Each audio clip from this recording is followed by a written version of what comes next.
দেখো কি কাণ্ড হইতে গেছে। আমি তো বিয়ে করে নিয়ে আসছি, বউ কিন্তু আমার কোটিপতি। কি কইতেছস তুই? এত কোটিপতি মাইয়া কেমনে রাজি হইলো তোর মতো সবজি আলার লাগে বিয়ে হইতে? এই কথায় আছে না, লুঙ্গি খুলতে সময় লাগে, ভাগ্য বদলাইতে সময় লাগে না। নতুন বউ লইছস, ঘরে নিবি না? চলো বউ, ঘরে চলো। তোর মতো সবজি আলার সাথে কিসের ভালোবাসা? বউ, আমি গরিব, সবজি বিক্রি করি, তাই বলে তুমি আমার সাথে এরকম ব্যবহার করতে পারো না। চলো আমরা বাসা শুরু করি। তোর মতো একটা সবজি আলার সাথে আমি করব বাসর ঘর? অসম্ভব, কারণ তোকে আমি স্বামী বলে মানি না। তুমি কি বললা? তোর মতো সবজি আলা আমার মতো একটা সুন্দরী কোটিপতি বউ পাবে, সেটা কিভাবে হয় বলতো? তুই বল শুনি। আমি তো তোমাকে জোর করে বিয়ে করি নাই, তুমি আমাকে জোর করে বিয়ে করছো।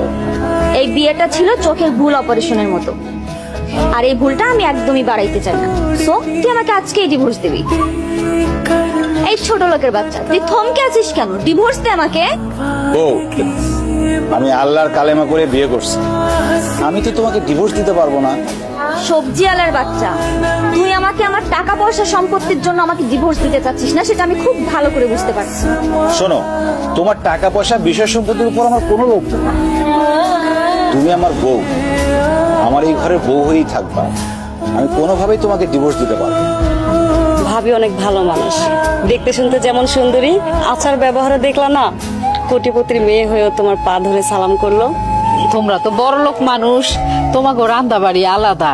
আমরা তো গরিব মানুষ, অত ভালো করে রাঁধতে জানিও না, কোনোদিন খাইও না। তাই কইছিলাম তুমি যদি নিজের হাতে রান্ধো তুমিও খাইতে পারবা, আমরাও মজা করে খাইতে পারবো।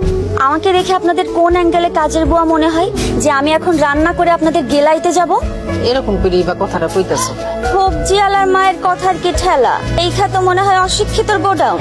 জীবনে কোনোদিন স্কুলের বারান্দায়ও পা দেন নাই, আর আপনার কাছ থেকে কিনা আমার ব্যবহার শিখতে হবে? এটাই আমার সেই ভাবি যারা প্রথম দিন দেখছিলাম। আসলে মনে হয় আমারই ভুল হয়েছে, তোমার সাথে কথা কয়ে মনে হয় আমি অন্যায় করে ফেলাইছি। অবশ্যই অন্যায় করে ফেলেছি। আপনার মতো ছোট লোক আমার সাথে কথা বলার সাহস পায় কি করে? ভাবি, তুমি কিন্তু মারে একটু বেশি বেশি অপমান করতেছো। এই, আমি বেশি করবো নাকি কম করবো এটা তোমার থেকে আমার শিখতে হবে। বেয়াদব মেয়ে।